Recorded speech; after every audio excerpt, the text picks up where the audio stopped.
O Senhor esteja convosco. Ele está no meio de nós. A proclamação do Evangelho de Jesus Cristo, segundo Lucas. Glória a vós, Senhor. Naquele tempo, quando acabou de falar ao povo que o escutava, Jesus entrou em Cafarnaum. Havia ali um oficial romano que tinha um empregado a quem estimava muito e que estava doente à beira da morte. O oficial ouviu falar de Jesus e enviou alguns anciãos dos judeus para pedirem que Jesus viesse salvar o seu empregado. Chegando onde Jesus estava, pediram-lhe com insistência: o oficial merece que lhe faças este favor, porque ele estima o nosso povo.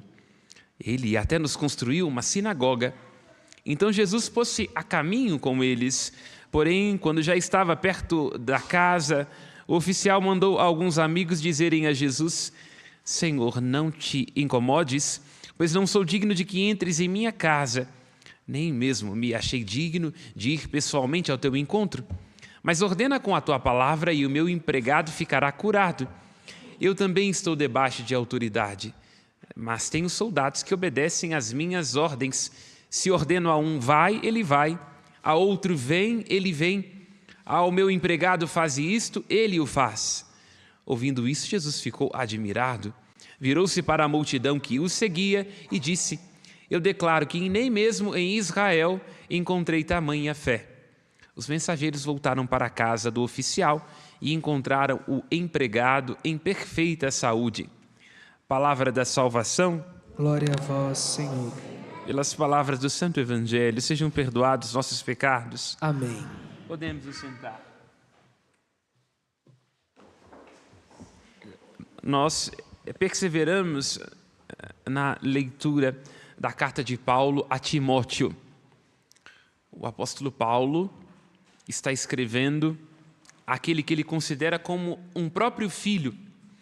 Esta carta a Timóteo está inserida dentro daquela que é a terceira onda, ou a terceira geração das cartas do apóstolo. Há aquelas cartas que são chamadas propriamente paulinas, a carta aos Coríntios, escritas pela própria pena do apóstolo.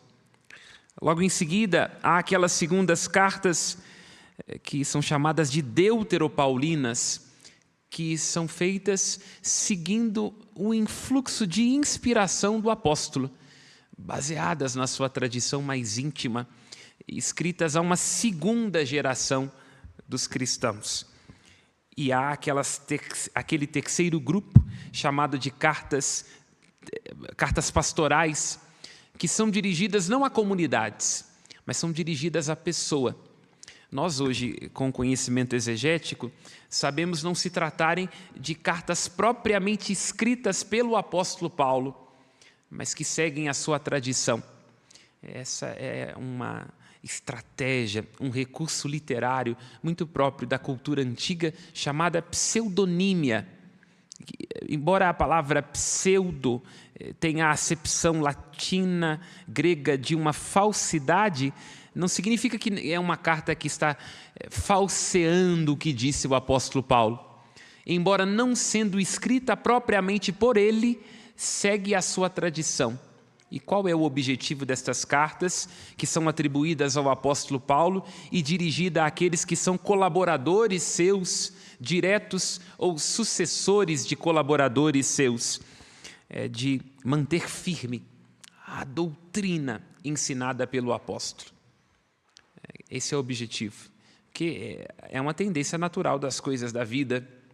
Aquilo que começa com muita efervescência, com muito entusiasmo, tende a ir perdendo o brilho com o passar do tempo. Há esse risco no início da comunidade cristã. O Evangelho da Graça está sempre à mercê de ser pervertido por falsas doutrinas. Chega um momento em que se começa a misturar uma coisa aqui e outra acolá, e aí a gente perde a noção daquele que é o horizonte original, a fonte do Evangelho. Portanto, este é o objetivo destas cartas pastorais de Paulo: traduzir o mesmo Evangelho da Graça num depósito da fé. Depósito não no sentido de uma coisa que está fechada. A tradição, lembra Mahler, não é a custódia das cinzas, ela é a garantia do futuro. Depósito na compreensão de que é algo que tem valor para nós e que ao longo do tempo tem que continuar dizendo. É conservado porque é atual, é belo porque em sendo antigo é sempre tão novo. O apóstolo Paulo, no início da carta a Timóteo, líamos esse versículo há uns dias atrás, diz que a palavra que ele anuncia e que foi acolhida é uma palavra da fé, uma palavra digna de fé. Não é qualquer palavra. É uma palavra que pode ser alicerçado em algo que permanece, uma palavra de confiança, uma palavra que é segura. E qual é o núcleo deste anúncio, seja do apóstolo, seja de Timóteo, seja dos seus colaboradores e seja de cada um de nós, que somos chamados a anunciar a Jesus Cristo? O que é que a gente anuncia?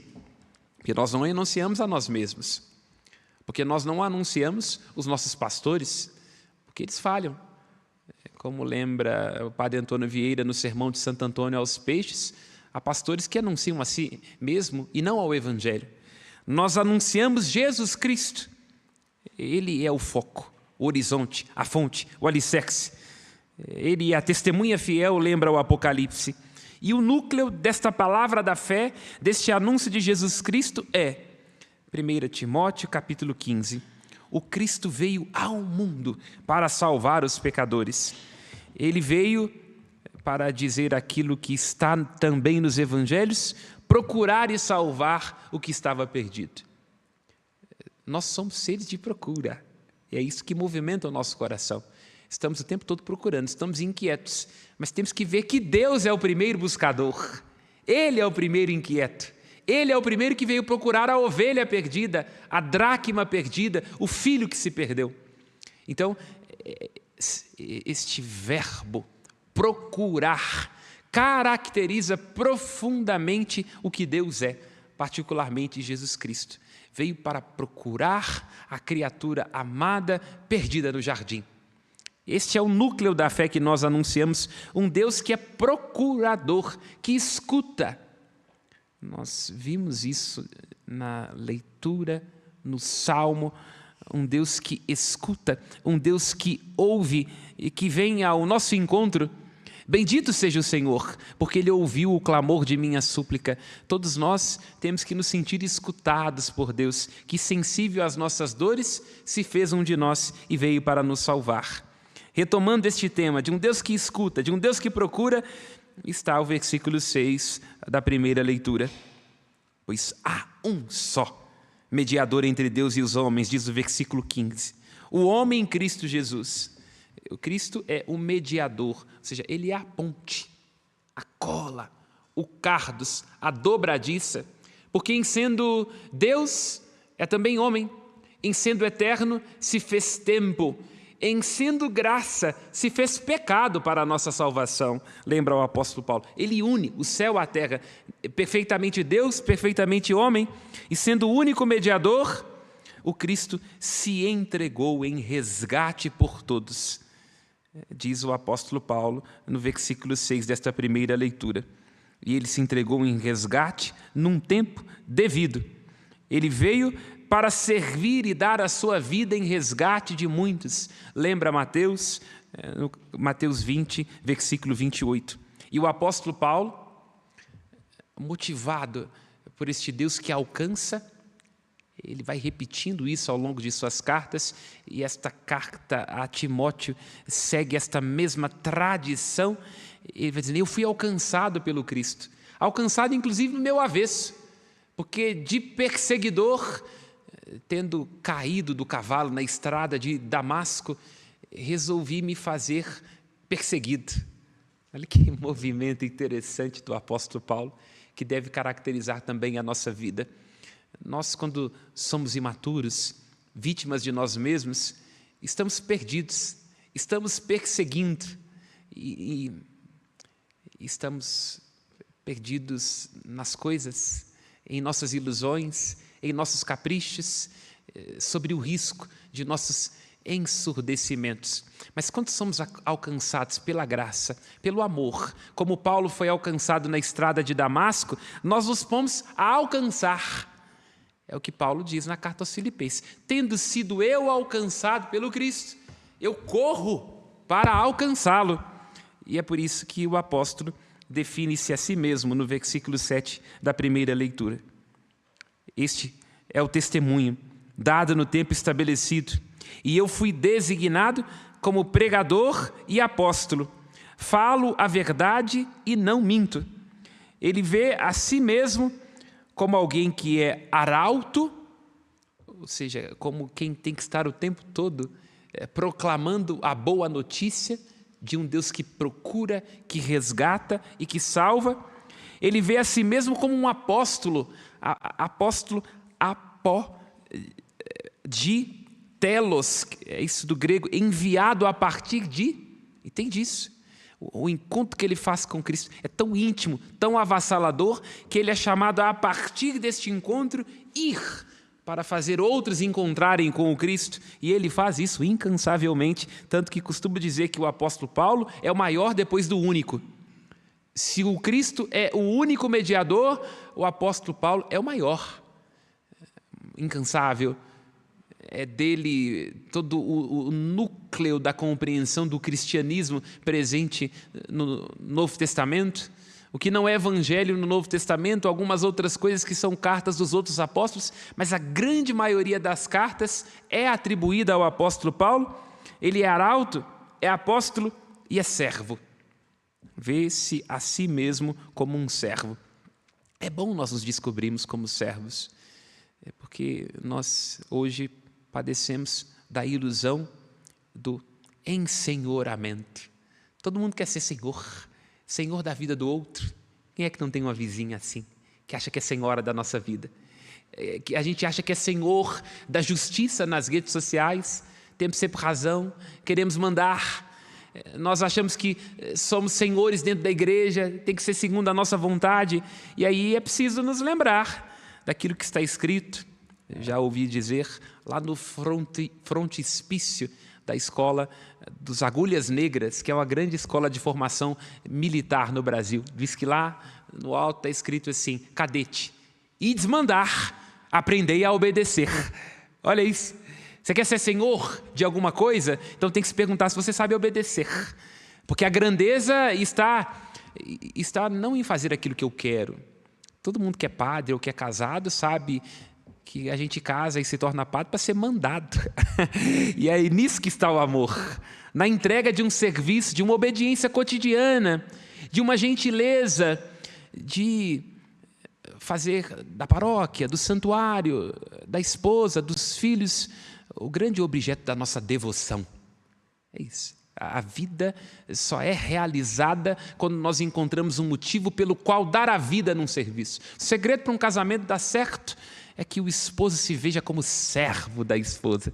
O segredo para um santuário dar certo é que o reitor, que os pró-reitores se vejam como servos deste santuário. O segredo para uma sociedade dar certo é que a gente não fica o tempo todo batendo no balcão da caixa do supermercado, da repartição pública, exigindo que confirmem a nossa perspectiva e façam a nossa vontade, mas que nós nos disponhamos a sermos servos, a entregar, antes de tudo, a gentileza que nós exigimos. Falando de servo, falando de alguém que entende grande autoridade, se põe a servir, vemos esse exemplo tão belo e tão tocante dos evangelhos. Essa não é uma particularidade do evangelho de Lucas, embora Lucas dê um destaque a este oficial romano. É porque Lucas, no seu evangelho, tem uma paixão pelos últimos. Ele gosta de falar que as mulheres, que a viúva, que aqueles que são desamparados, aqueles que são pagãos, aqueles que no tempo de Jesus são vistos como desajustados, se abrem primeiro à graça. Para cada fariseu que se fecha à bondade de Deus, vemos o capítulo 15 do Evangelho de Lucas, o fariseu simbolizado no irmão mais velho que não consegue entender como é que o pai pode continuar amando um filho que esbanja tudo com prostitutas. Existe um Zaqueu, pequeno, baixinho, que diz assim: Se eu roubei de alguém, vou devolver 4 vezes mais, porque encontrei aqui com você, Jesus Cristo, aquilo que vem de graça e que preencheu o meu coração. Lucas tem uma paixão pelos últimos, pelos desajustados, e um dos desajustados do seu evangelho é este oficial romano. Pensemos, o que era um oficial romano? Nós estamos dizendo de um militar, nós estamos dizendo de um estrangeiro, nós estamos dizendo de um membro de uma potência opressora do povo. Entende? E Lucas diz que este homem arranca suspiros de nosso Senhor Jesus Cristo, pela sua fé, pela sua confiança na graça de Deus e, sobretudo, porque soube se fazer servo do servo. Esse é um dos títulos do Papa.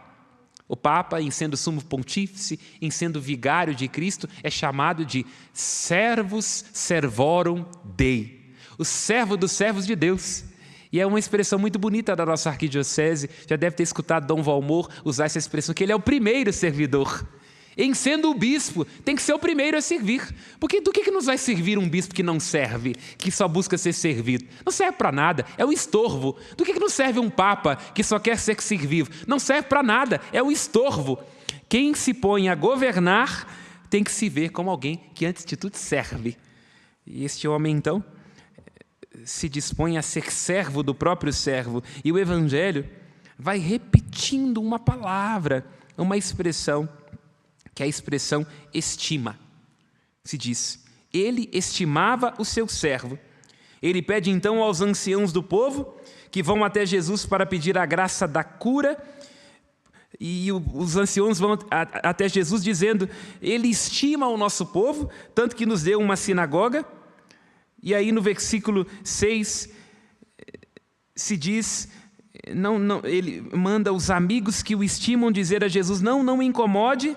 Ele mostra uma estima pelo Senhor, porque se ele era pagão, como é que ele vai permitir que o Senhor entre na sua casa? Ele poderia ficar contaminado. E se diz que Cristo o estima, o olhando com admiração. Esta palavra, estima, que está ligada a uma admiração, a um valor que nós damos às pessoas, que vai sendo repetida ao longo deste relato, ajuda a perceber que nesse homem, nesse centurião romano, está o prelúdio daquilo que vai se tornar depois o ágape cristão. O que nos define como cristãos é que Jesus ele introduz uma outra perspectiva sobre o amor. Porque até Jesus se compreendia a dimensão erótica do amor, que é essa dimensão incandescente que une duas pessoas e que as leva à cama. Se compreendia a dimensão de amizade do amor, que é aquilo que o grego chama de filia, o amor como reciprocidade, como amizade. Mas o amor como serviço, como uma entrega radical. Ninguém tem maior amor, vai dizer o Cristo do Evangelho de João, do que aquele que é capaz de dar a vida pelos seus amigos. Esta é uma dimensão inaugurada pelo cristianismo e é antecipada na fala deste centurião. Para aprofundar o que eu quero dizer, uma das cartas do apóstolo Paulo, que é a carta de Paulo a Filemon, ou a Filemo. Um escravo foge do Senhor. O escravo se chamava Onésimo. Ele foge e vai até Paulo, refugiar-se nele. E aí Paulo pede ao escravo que volte. Essa era uma consciência ainda do seu tempo. Paulo ainda não tem os pressupostos antropológicos e culturais para perceber o que é a escravidão, embora ali seria mais um servo, propriamente dito, do que aquilo que foi feito aqui na nossa América Latina. Ele diz a Filemon assim, recebe Onésimo como ao seu coração. Ou Paulo vai insistindo nas suas cartas que não há mais diferença entre gentio ou grego, entre escravo ou livre. Vocês percebem que está sendo inaugurado algo novo? Um amor, uma estima, uma capacidade de considerar o valor do outro naquilo que ele é, para além daquilo que ele serve a mim, que está sendo inaugurado na fala deste centurião? Porque a posição natural seria a vertical. Se o servo não está produzindo, o que eu tenho a ver com isso? Mas a sua sensibilidade, a sua estima, a sua abertura à graça o faz perceber que para além do servo há uma pessoa. Para além do servo, há alguém precisando da misericórdia e da graça de Deus. E então este centurião devotamente se converte em servo do seu próprio servo. E prestemos atenção naquilo que se diz no versículo 7. Ele, na sua estima ao Senhor, um homem de estima, um homem de consideração, um homem de valor, ele diz, manda os seus funcionários dizerem ao Senhor: não precisa vir na minha casa, basta a sua palavra. A palavra de Jesus continuamente rejeitada pelos judeus. Os judeus que pedem o tempo todo que Jesus demonstre as suas obras, a obra da lei. Que sinal nos mostra para agir, e diz assim: e este homem, na sua simplicidade, na sua abertura à graça, porque quem se faz servo está aberto. Que quem quer se assenhorar fica ensurdecido, não vê. Agora quem se faz servo considera, estima, abre-se. E ele diz: Senhor, basta a sua palavra. A palavra rejeitada pelos judeus está sendo acolhida por um pagão. Porque esta palavra vai lembrar a carta aos Hebreus. Esta palavra do Senhor é aquilo que organizou todas as coisas visíveis. Se você abrir a sua Bíblia lá em Hebreus 11, capítulo 3, se diz que nós compreendemos pela fé que todo mundo foi organizado por esta palavra. Quero chamar a atenção a isso. Se nós formos apenas habitados pelas nossas palavras, nós terminaremos, por exemplo, no nosso casamento, querendo apenas afirmar o nosso ponto de vista. E vamos querer que a nossa esposa se comporte na medida das nossas indigências e das nossas demandas. Tem gente que está o tempo todo demandando: eu quero desse jeito, tem que ser feito dessa forma. Isso vai envenenar e vai destruir seu casamento. Não há uma outra palavra que nos habita, uma outra palavra que nos salva, uma outra palavra capaz de nos resgatar e de nos curar. E esta palavra, lembra a carta aos Hebreus, ela vai organizando todas as coisas, porque é a palavra que criou, é a palavra que vai refazer, é a palavra que vai conduzir. É preciso que esta palavra fale, ecoe em nossos relacionamentos, em nossos empreendimentos. E esta palavra, uma vez acolhida, é acolhida na fé. Porque sem fé, vai lembrar a carta aos Hebreus, é impossível agradar a Deus. Lembra que eu falei da estima? O centurião tem estima pela palavra do Cristo, porque ele sabe aquilo que muitos em Israel não estão conseguindo compreender, que é esta palavra do Cristo que organiza, que cura e que devolve. Os judeus querem a obra da lei mata. O centurião está se abrindo à obra da fé. A obra da fé que nos torna, lembra a carta aos Hebreus no capítulo 11, agradáveis a Deus. Porque quando a gente tem fé, a gente passa a ser morada da palavra de Deus. Aí não seremos nós a falar. Tenta só você falar, para você ver o que acontece nas suas relações. Termina gritando, termina ferindo, termina acusando, termina excluindo. Mas se for o Cristo que fala, a fala é sussurro, é colo, é acolhida, é discernimento. Este homem que vive em estado de admiração está nos ajudando a perceber também que na nossa relação com Deus temos que nos admirar. A admiração que é a escuta daquilo que os outros estão dizendo, porque a escuta, minha irmã e meu irmão, é uma exigência fundamental do amor. E aqui termino com Sérgio Buarque, porque ele diz, já que estamos falando de estima, no seu escrito, o homem cordial, que nós como brasileiros temos uma mania que é muito ruim. A gente é muito cordial, é muito segundo o coração. E aí a gente confunde o público com o privado, queremos o tempo todo levar vantagem em tudo, ter um maior lucro com o menor esforço. Não sejamos homens e mulheres cordiais, escravos do próprio afeto, que estimam somente a si mesmo, porque toda a corrupção, toda a desordem, todo o ensurdecimento vem de uma estima desequilibrada de si, que nos leva a querer estar o tempo todo mandando e demandando sobre os outros. Mas estimemos, antes de tudo, a escuta da palavra de Deus, que deve falar em nós. E como este centurião, oficial romano, consigamos compreender que a grande estima de um casamento, de uma vida na paróquia, da sociedade, é que nós nos enxerguemos como servos uns dos outros, servos no amor, servos por amor. Louvado seja o nosso